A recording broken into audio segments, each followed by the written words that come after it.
I've been multi-boxing. I got 6 Game Boys, and I put up I scripted some stuff to run them all at once. Seth has caught over 7,000 Pokemon in the last 6 days. Mm-hmm. Yeah. I'm catching Pokemon right now. I've got it running in the background. Butterscotch shenanigans. Hey, everybody. Welcome to episode 74 of Coffee with Butterscotch, the game dev comedy podcast of Butterscotch Shenanigans. I'm Seth, and I'm the games programmer. I'm Adam, and what am I this time? I am the Bit Bucket Bonanza Balletist. Ooh. Balletist. My name's Sam, and I make the art. And today is November 23rd, 2016. Before we get started, we have a warning. Anything can happen on this show. There will be profanity and violence, radio-style nudity. It's going to be very graphic. Something might reach out of the device that you're listening to this from and just grasp you or slap you. Depending on, depending on what sort of appendage comes out. You never know with those radio-based multidimensional beings. So having said all that, if you're a child, then stop listening a while ago. What happened this week? It was a big week. Yeah, so we got some stuff to talk about. So everybody saddle up, bring your chair, bring a koozie with your favorite beverage, and let's talk. Yeah, those are things. I forgot about those things. So, our studio's only been around for a couple years now, 4 years or so. And we just had our first round of hiring, as everybody knows, way back in June, July. And since then, we've had a great time working with everybody. And as of Monday, as in 2 days ago, Carol actually decided to leave to pursue her own path in the games industry. And while this is, of course, something that we're like, about, the truth is we're actually very excited for her and for what she's got going on. She's one of the most passionate people we've been, delighted to work with. And we got to see just a bit of Carol in the last, 4 months or so, 5 months. It was great. It was a good time, and we really wish her the best in everything. And this is it's an interesting transition for us as a studio, of course, because first hire, and then the first person also for us to lose as a studio. So we've been doing a good amount of soul searching and stuff as well. But I think it seems like it's the sort of thing where it's good for everybody at the end of the day. And we'll be here on the sidelines, kind of cheering as we get to watch whatever amazing stuff Carol goes off to do and put out. And and we know we'll miss her on the podcast, and we know probably a lot of you will too. So if you want to keep up to date with what she's up to and all of her future shenanigans, you can follow her at Carol Mertz on Twitter.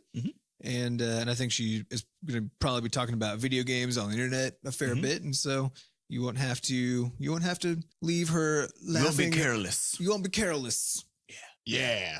And also in a weirdly unrelated circumstance, we do have a job opening.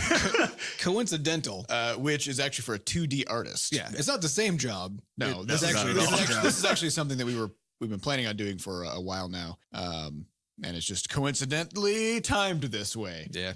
So we have a job opening for a 2D artist. We realized that, we're starting to forge ahead on new game projects much faster, and realized that with Sam as our sort of like in our prime marketing role, and like he's putting together trailers and doing all this stuff to promote our games, which has always been the case.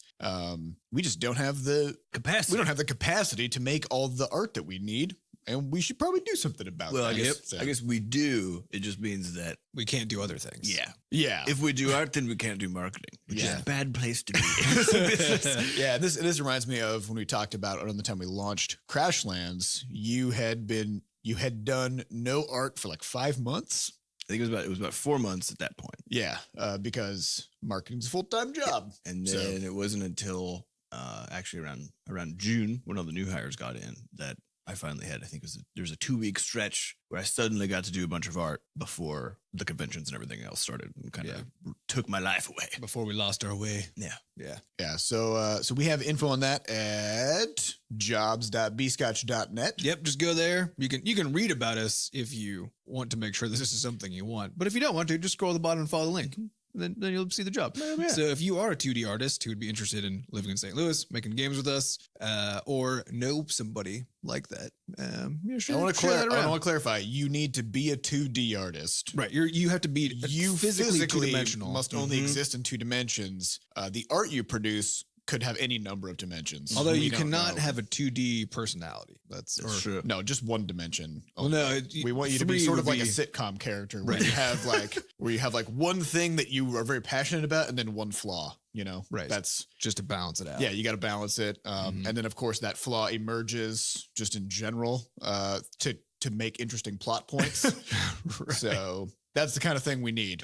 We will be implementing a sideways turn test where if you turn sideways and you don't disappear because we can no longer see you. If you physically cease to exist when you turn. That's what we're looking for. 2D artist. Can't be that hard to find someone like that, right? I mean, come on. Yeah. I wouldn't think so. No, it's probably. Also, Pokemon Sun and Moon Yeah. came out. Yeah. I've been multi-boxing. I got 6 Game Boys, and I put up I scripted some stuff to run them all at once. Seth has caught over 7,000 Pokemon in the last 6 days. Yeah. I'm catching Pokemon right now. I've got it running in the background. I don't even know what's happening. Is that a thing that people do? It's a thing that I do. Oh, okay. Actually, what really happened is I booted it up for 8 minutes, and I was like, actually, I'm super busy right now. I'll get back to this later. Yeah, so the original goal, as we laid out last week, was to play Pokemon for literally the whole weekend. Didn't happen exactly like that. It turns out that when you're running your own studio and also making like plans for hiring an artist and doing some other stuff, There's no such thing as a whole weekend. suddenly, yeah. So we did have a question that essentially, I think it relates to this very thoroughly in terms of Where do these questions come from? the questions come from podcast.bscotch.net. Oh my god! Wait, are we? Did we just transition into questions Seamlessly. or are I you? almost got to do it seamlessly. Or are until you Seth inserting a stopped me. question into the intro piece? Yes, I was mainly inserting a question. So we're not actually in the question time. So the But question we're comes in it from now. We can't Kaki-chan 2, who asked, how often do you guys finish playing a game? Between work, school, family, and other stuff, it gets busy. You always seem to be trying out and purchasing new games. How do you do that? So I think we try out games. Yeah. That's probably the best. That's the best. That's what we do. Honestly, though, I don't think I've played many games lately that you can finish. Yeah, that's true. That's becoming a trend of games that go on forever. Yeah, I mean, Which of course we're contributing to that trend. Yeah, and even thinking about Pokemon, like what happens once you catch all of them? The game, like it just keeps. You mean because you can keep playing, Yeah. and then you are obligated to start going into physical, actual Pokemon tournaments and traveling around the United States and being part of these big conventions and stuff. You're required to by law. I don't know if Yeah. Once you complete Pokedex. That's part of the that's part of the license terms that agreement. you sign when you just in case you weren't aware of that. complete Pokedex and they own your soul and Yeah. they'll be using you for blood battle. Yes, I mean, not only does it not end, it can't end Yeah. until you end. That's when Pokemon stops. Is when you stop breathing. I think the last time that I got to play a game completely, and this should speak to our current situation and our lives in general, is when I was hospitalized for 4 weeks. Yeah. That was the You last played time Dragon Age. I played and I beat Inquisition. Dragon Age Inquisition, and I beat it the day that my chemo ended, which was the day before I basically died for 3 weeks. so it was 7 days where I basically just played it for 7 days. So I think put like 60 hours into it, beat it. Not completely because it's a fucking huge game and there's all these side quests and stuff. But I was just plowing down the main quest line. I was like, I gotta get there before the week's over. Because I knew that as soon as this was done, this opportunity would be flying by. Well, perhaps ironically, I think the last single player game that I beat was Dragon Age Origins. No, not Origins. it was the first Whatever was the original one. Origins was the second one, actually. Is it just called Dragon Age? Yeah, Probably. in December of I'm 2009. gonna be real. or something. That's a really dumb naming sequence. They missed it a little bit. It was a prequel, probably. It was a prequel, I think. Yeah, but I it was played even crazier because when you start playing Dragon Age Origins, they start you in the middle of the game and then they reverse you back. Yeah. So they start you get like you. a Tarantino it. Well, no, they start you with a whole bunch of abilities and they just put you into a boss fight like right away. Pretty cool, actually. And I think you're supposed to lose or something. And then they're like, never mind. And then they reverse you. And now you can't do anything and you have no abilities and you're like level 1. So It's pretty. So it's actually a good intro though, It's a because it lets you pick. prequel that fast forwards you to the middle of itself To kind and of then puts show you, back. basically to show you kind of What it's what's in like. store. Yeah, That's actually pretty clever. it's actually really fun. It was. But yeah, that was the last time I got to play a game. Was when I was hospitalized. So yeah, we don't tend to finish games, I guess is probably the biggest point. But here. it is the true secret. though that most of the, because the industry is trending towards needing to hold your attention for as long as possible in a specific game, so that you can, and again, we try to do this too, right? Because when your game comes out, that's when people actually give a shit about it. And if they stop playing it after that and don't tell anybody else about it, And there's no word of mouth. there's nobody no- cares anymore, and then you don't sell any more copies. And so then the game just, its life is now over, and that's the life cycle of a game as it's classically called. So to get around this, people try to put out a DLC. They make it so that the game itself is effectively infinite, so that there will be a subset of people who are just always playing. Well, Or and make it as moddable. of the last week, EVE Online, which has been around for 13 years, just had their free to play update. Yep. So now they're bringing in a whole bunch of new players. Mhm. So there's always more stuff to do in a game to extend its life. Yeah, so right? it becomes harder and harder to, and this is true for this is the model that everybody is moving towards, and so that means all the big blockbusters that used to be, single player one shot deals that you would play through a quick story, and that's the end of the thing, are now also these enormously expansive things that don't exactly end. And so I think you think back to sort of the old Valve games, like the Portal and Portal 2, Half-Life, that trilogy or series, whatever. All of those are 10, 12-hour experiences, and then it's over, right? Yep. And that's it. And that those are the games that I used to play all the way through, because it felt like there was a reason to play from start to finish, because the game wasn't trying to tear me in 1,000 directions at once, unlike something like Fallout. Well, yeah, I remember reading when Fallout 4 came out, the Yeah. developers estimated that there was about 400 hours of content I in it. absolutely believe that. Yeah. So it's like, all right, so if I played this like a full-time job, it would take me 2.5 months Yeah. to get to the right. Yeah, so At a well, certain point, there's And that just means a you lot can't of- play anything else. Yeah. Right. there's this great article on the Lost Garden blog, which is a really good. I can't remember the writer's name, but he does a lot of game design sort of talk and industry analysis stuff. And he talks about how we're basically in the fall season for games, where the sort of spring and the summer seasons were when Steam first came on the market, and essentially you could put anything on there, and it was just like boom, you had it made. And then the App Store came out. Same situation for the first year or two, right? Because there's just nothing to buy. So We anything you know put on people there is who good. made a solitaire game or whatever, and just put something together over the course of a couple months and put it up on the App Store in the first year of it existing, and they're still living off that money. And so, but he made this interesting point, which I think is getting to actually part of the difficulty for other developers when the primary model of games that becomes sort of ubiquitous is the one where they can hold your attention permanently, because it's no longer the case that people are gamers broadly, but rather that they are gamers for a particular game.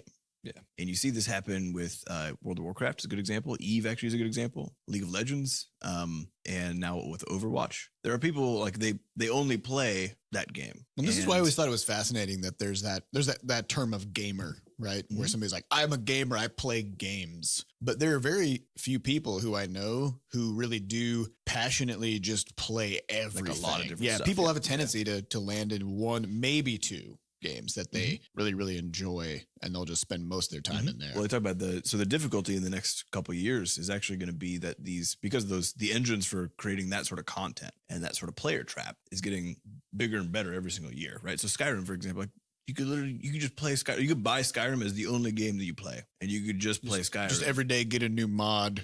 Yeah, I mean, so if Fallout 4 launched with 400 hours of content, they've also released 2 or 3 DLCs by now. So who knows how much extra crap that is? Probably 500 hours at this point. So you said okay, if I did that full time, it would take me 2 months, right? 2.5 months actually. But people don't get to play games full time. You could play for maybe an hour. If you're a hardcore gamer, you're playing for it's 2 hours a easily, day. if you play the game a lot, it's a year's worth. Yeah. And if you only play that game and a lot, that's a year of game. Well, Yeah, think about this, though. Think about how fucking crazy this is. If you were to just sort of visualize this scenario, right? There's 1,000 people working together to make a product. So imagine a room or an area with 1,000 people standing in it. And then there's you standing next to these 1,000 people, right? The job of all 1,000 of these people is to make a single thing just for you. that's going to capture your attention as much as possible and take up as much of your time as they can and provide as much joy and fun as possible, right?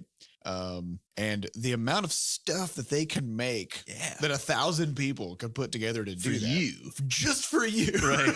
It's pretty incredible. But I think the thing very that's asymmetrical. Yeah, the thing that's going to be really weird about this though going forward is that, and this has already happened a lot in the mobile market. We've already seen this. Is that if you're a premium title like us, if you have a game that doesn't necessarily have the ability to constantly pull money out of players, so not necessarily a free to play game, or not a well monetized one, Or attention anyway. or attention, you actually, there's a really huge difficulty now just in terms of getting people to play your game. Because so say you want to make, you're like, oh, I love League of Legends, but I can see all these ways I can make it better. I'm going to make one. I'm going to make a MOBA. MOBAs have been like a huge thing now since League of Legends came out, right? And almost every single one of them fails because there's two of them that people actually play, and it's League of Legends and Dota. And the truth is that what you're trying to do is pull them off of that thing. You're not pulling new people into the genre. You're actually trying to get those players out of that particular system. And the reality is going forward that with games like Fallout, with games like Skyrim, whatever else, that there's more and more people who are in these camps of actually just playing a game. And so it becomes more and more difficult. Well, and those games devs. take personal investment. You have to learn about everything in that game. You become a master of it, not just in skill, but also in knowledge. And you watch the patch notes, right? Like there's patch day where all of a sudden the studio comes out and like, here are all the things that have changed. Here are these new things. Here are these things we deleted. And part of mastering the game is also consuming that news, right? And staying on top of everything that's going on in the game so that you can have the advantage to actually succeed. And so imagine taking all that personal investment and all that knowledge and then having another studio come along and be like, hey, we made something very similar, but we changed a whole bunch of sort of key things that we didn't like. You're not necessarily going to make that jump, right? Because you have to relearn their version of all the stuff that you've already spent so much time learning how to do and how to interact with. Well, so the other thing is the general, right? Yeah, PC sales have sort of, they were rising for a long, long time. And I think they finally, as of this quarter, sort of stopped rising. Is that true? I think it is in Zakai's article. Steam doesn't seem to think that's true, according to what we saw at Steam Dev Days. Okay, yeah. But I don't know. It may also be a seasonal. It may be a seasonal effect. It may be like relative to last. Yeah, the thing with mobile phones, there's not basically growth quarter over quarter now with like iTunes and Android sales anymore, apparently. As far as like total or not the share. rate anyway. Yeah, presumably. right. Yeah. And so the whole point is that people are saying there's not necessarily more people entering the system. Well, it's who the can buy markets are games. beginning to become saturated. Yes. Yeah. And so now we're going to enter into what is probably actually the competitive game space, which is that People thought it was competitive before. Yeah, and now you actually have a limited pool of people. Whereas before, the number of people coming into the system, especially on mobile, like the number of new phones being activated every day is some like astronomically huge figure. And if that starts going down, then you have a smaller pool. It starts shrinking until you actually get essentially a more stabilized. But I don't think it actually matters really, because new players still, or new people coming into these markets still interact with the things that are already entrenched in those markets, because that's what they hear about. That's what's at the top of the charts. That's what their friends convinced them to go buy a phone for, right? Was to play this game with them or whatever. So I'm not convinced that you would need lots of new blood coming in to actually sustain diversity in the products being put out. So I think you don't think there's going to be a calcification in the market? I don't think that's going to happen, or at least not for that reason. But I don't know. Yeah, it's. I think it's hard to predict, not because I think it will follow a typical life cycle, right? The market will, but I think what that's going to look like in the details is going to be hard to anticipate, because I think it's also fair to say that we're in the age of digital distribution now, which wasn't a thing just 12 years ago or 10 years ago, right? I think Steam as a digital distribution platform popped up in 2005 or 2006. I know it was a patching client for Half-Life in 2004, but you couldn't buy games through it for a couple of years.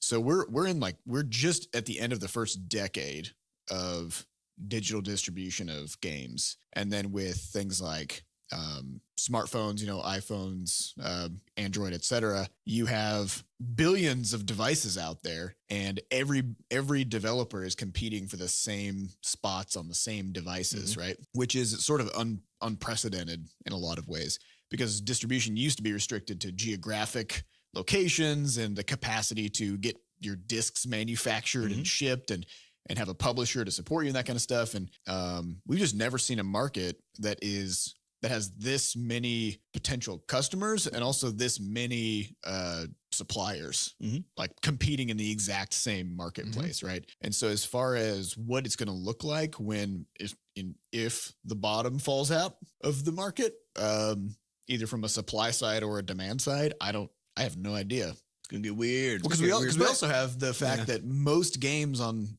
the app stores do not make any money. Like they don't make more than zero, right? And a lot of them get put up just for free for fun, right? So zero, no ads, no in-app purchases, no payment, no, buy them. You just get to have them, right? Because some people make them just for fun as a hobby and put them up there.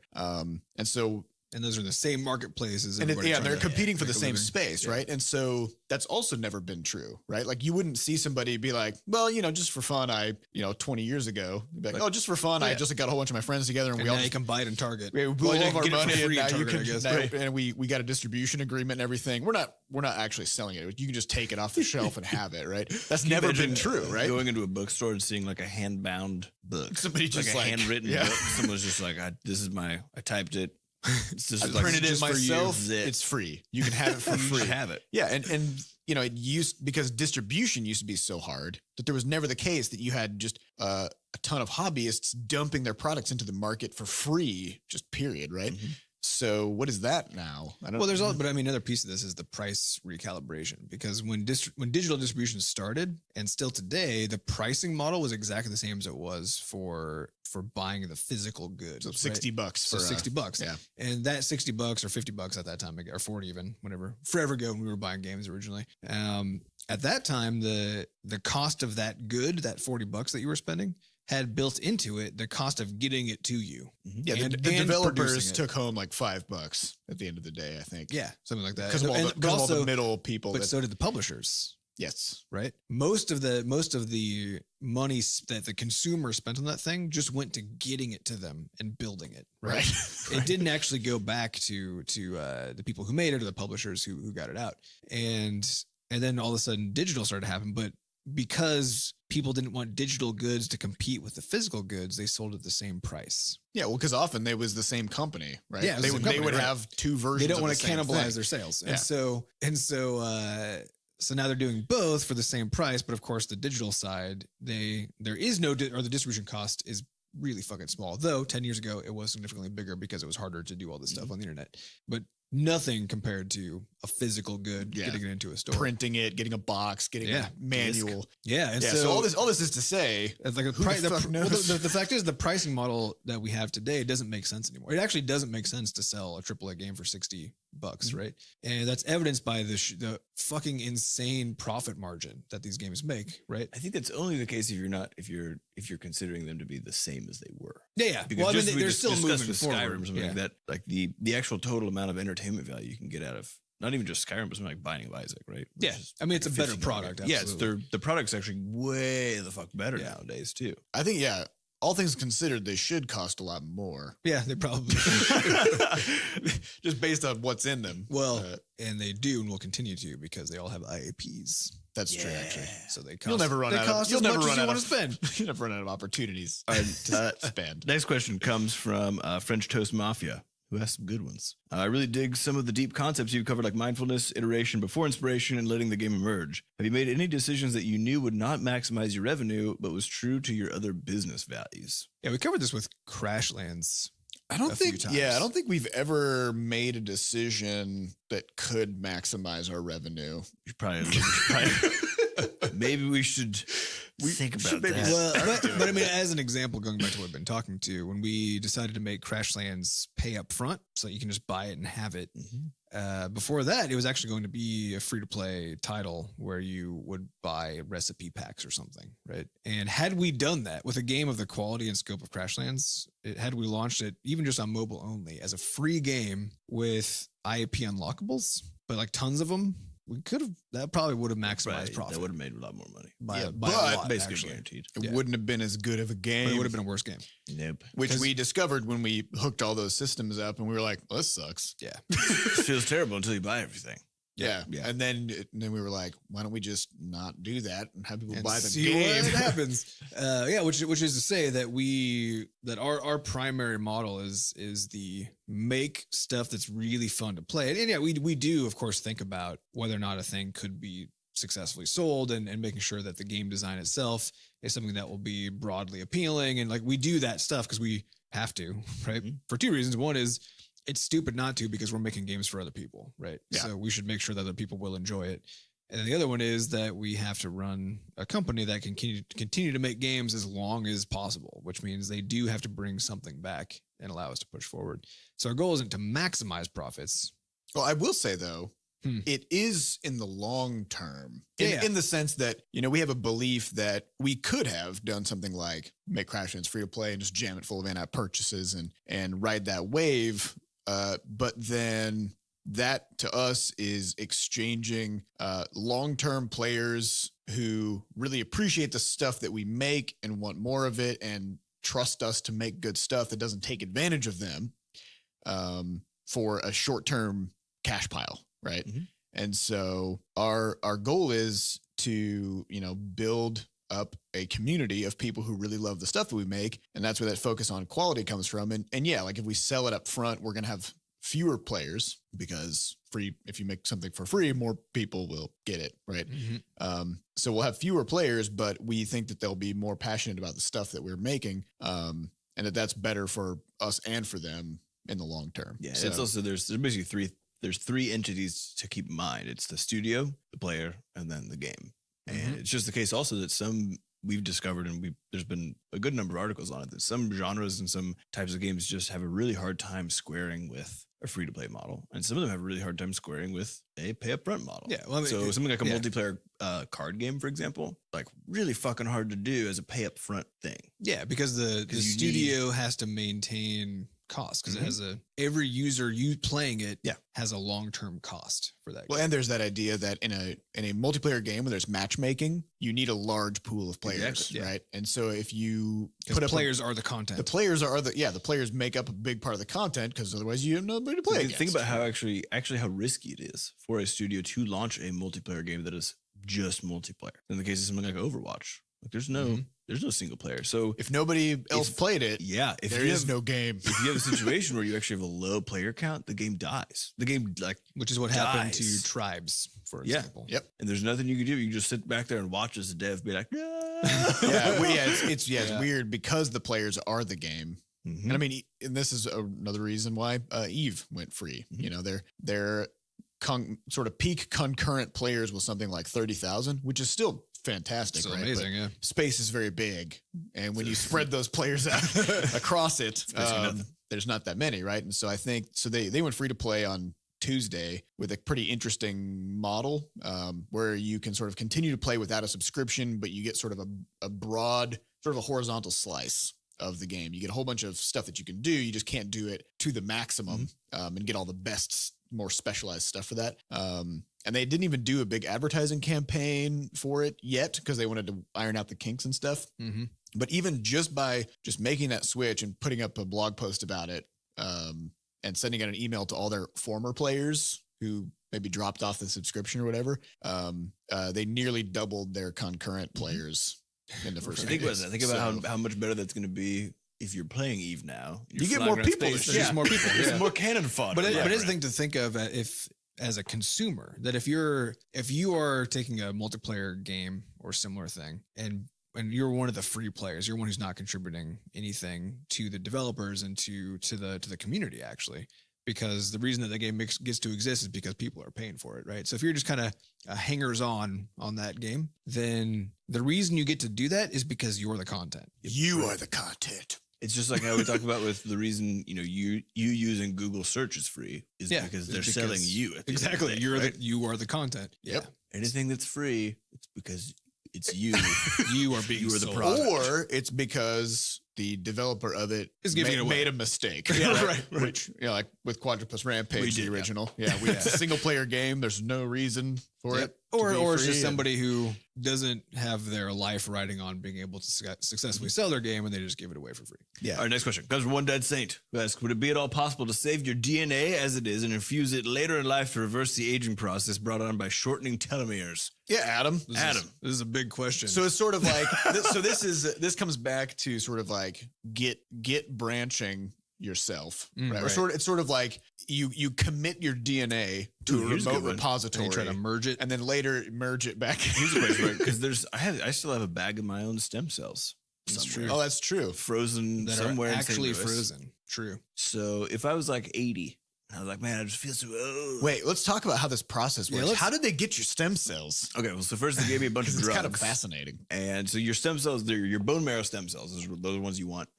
They live inside of the insides of your bones. So they give you a bunch of drugs, Which means they're hard to get. Yeah, what they used to do is literally drill them out. Yeah. Which hurts like fuck. So You still got stabbed in the bones a lot. yeah, I did get stabbed in the bones a lot, but not for this particular one. Yeah, I got to dodge that one. Which hurts. Yeah. So just reiterate, being stabbed in the bones, very painful. But they have the new way of doing it, which is they give you a couple of these drugs that actually cause the stem cells to migrate out of the bone marrow into your bloodstream. Okay. Because they just kind of overproduce, or No, I'm not sure what the deal is with that one. I'm not sure if they're just like, because it's the not drug like comes in and it's like, hey buddy, move out of here. yeah, you because know? it's not like you have a fixed number of stem cells and they just kind of like leave your bones, right? Right. Like there's Yeah, now more of yeah, them, yeah, right. And So- the excess goes into. So you get a bunch of them in your blood, and then they plug you into this machine. So you get some plugs in your left arm, some plugs in your right arm. sort of an electric leech. Yeah, and it sort of siphons them out.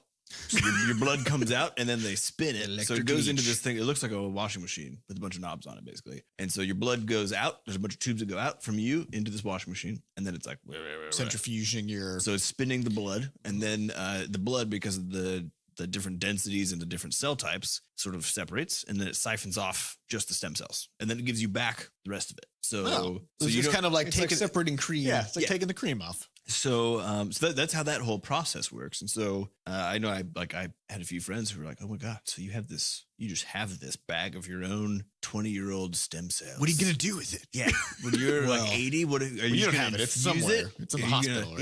Yeah, Yeah. you could try to like jack yourself back up with this thing. It's like, I don't know if it works like that. Let me- Adam can answer. Yeah, let's go to Adam's Butterscotch Science Corner. Okay. Let's keep it light though. We'll keep keep it it- high level. Keep it high level. Yeah. No, absolutely.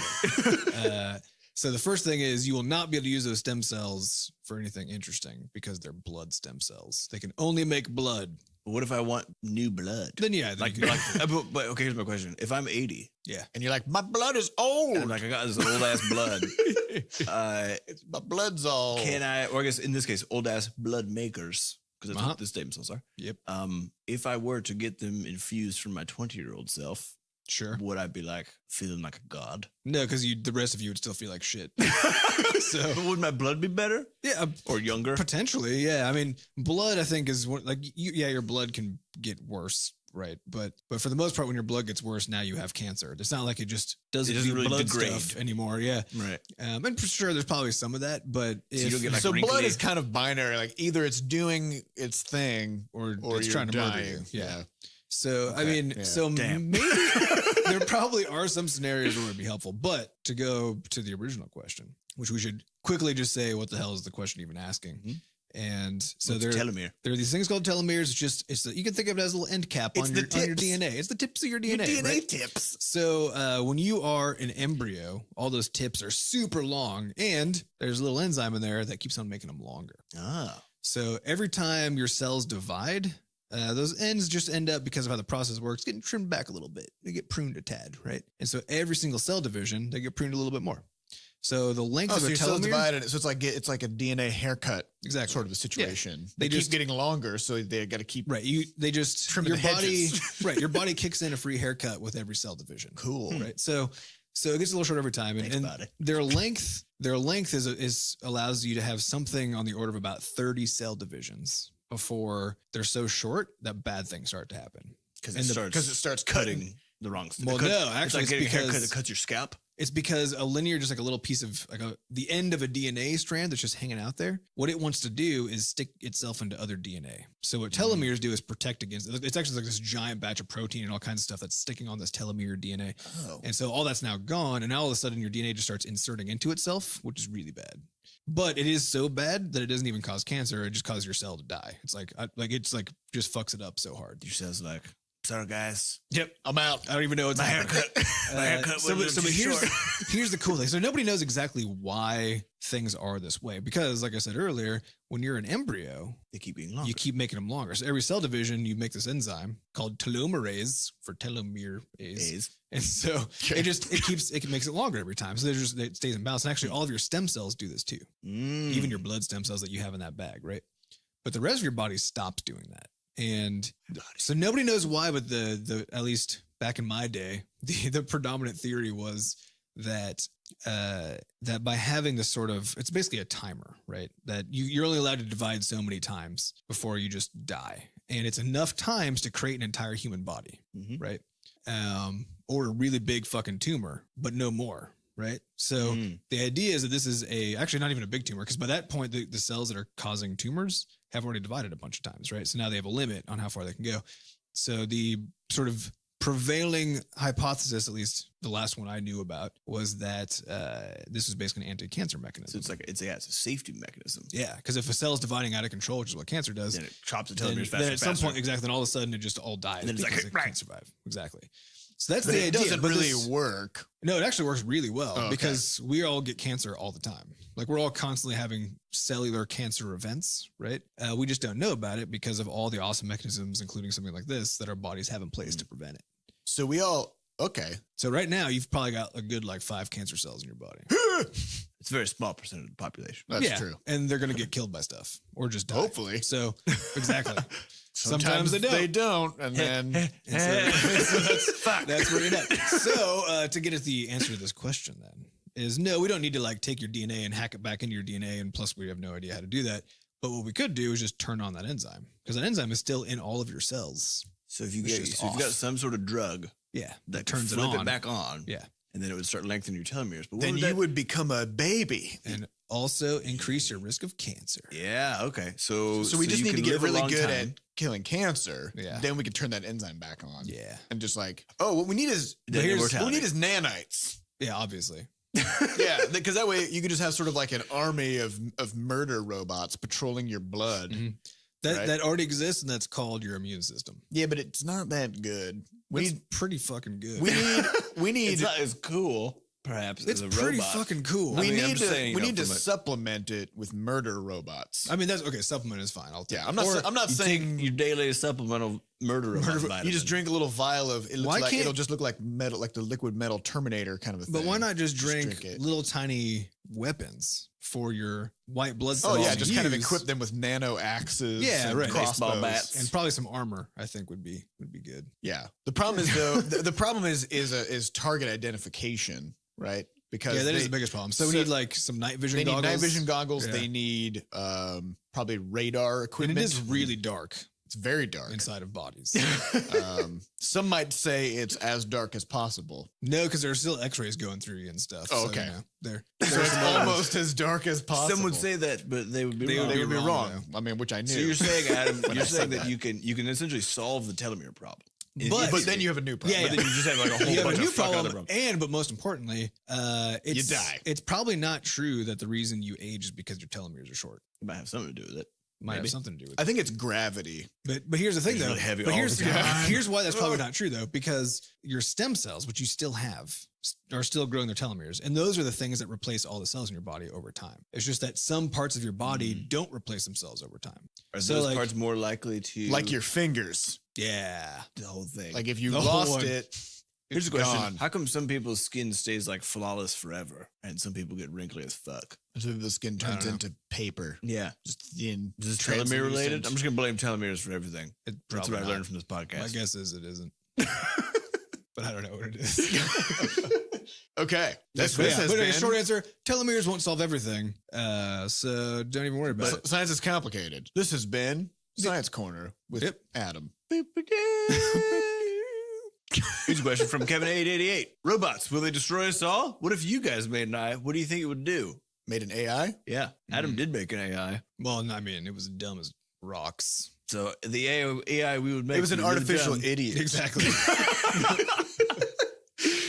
Our AI would not cause any problems. Definitely not that one. Yeah, because yours ended up. Well, okay. why are we so scared of robots when Trump is about to be our president? I think So this brings me back to the That's a idea very of good point. self-driving cars and talking about people going, I wouldn't trust a computer to drive a car. Why do you trust a person Yeah, to and I'm drive like, a car? have you met people? They're They so don't- dumb. They don't even use their fucking turning signals. They change lanes randomly. Sometimes they'll Not like even start that. to take an exit. You and know they'll what? just veer off back. I into can oncoming traffic. appreciate someone who's actively driving, but driving terribly. The thing I can't appreciate is someone who's driving while reading their phone. Yeah. So last time we were heading up to Thanksgiving up in Iowa today. Last time I went up there, last time I was coming back actually, I was driving back on the road and I see this car coming behind me on the highway, just really going fast. And I'm like, holy shit. And so I move into the next lane because they're not slowing down at all. And keeping an eye on it in the rearview mirror, the side view mirror. And as this driver comes up, I can see that she's holding the steering wheel with her elbows and is texting. Yep. She's going 80. Didn't see me at all. And so she's just fucking going. And I want to point out I'm just going to say there's nothing that you can send in the length of a text message that's worth dying over. No, unless it's I'm about to die. Just so you know, probably going to die right now while sending this text. That's the only text you should be sending if you're texting while driving your fucking car. Yeah. Otherwise, just don't do pull it. over. That's what shoulders are for. Also Also for for shoulder shrugging. dancing. Yeah. I like how we both went to the same place.